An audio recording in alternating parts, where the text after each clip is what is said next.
掉種過的花，重新的出發，放棄理想吧。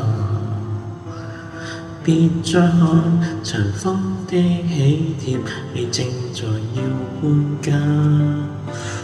捉得起人應該接受，都有日到下。其實沒有一種安穩快樂，永遠也不差。就似這一區曾經稱得上美遠隔天下，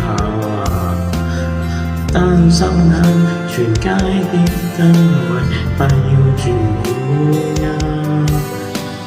好景不會每日常在，天梯不可只往上爬。愛的人沒有一生一世嗎？大概不需要害怕。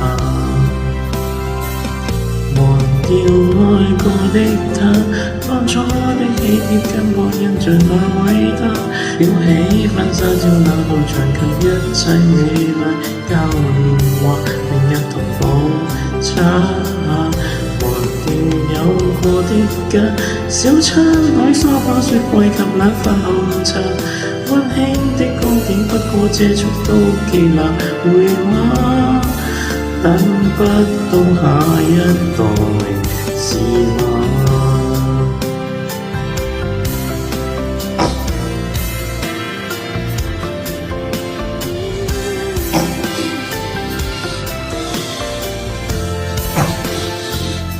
忘掉砌過的衫，回憶的堡壘剎那已倒下。面對這爆起的荒土，你注定學會瀟灑。街磚不會拒絕磨蝕，春花不可休更朗雅。有感情就會一生一世嗎？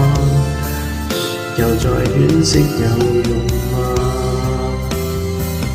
忘掉愛過的他，當初的喜帖跟我印象那偉大。裱起婚紗照那道牆及一切美麗交換，明日同步擦。忘掉有過的家，小餐台梳化雪櫃及兩份紅茶，溫馨的光點不過借出都記拿回話。終須會時辰都別怕，請放下手裏那瑣事好嗎？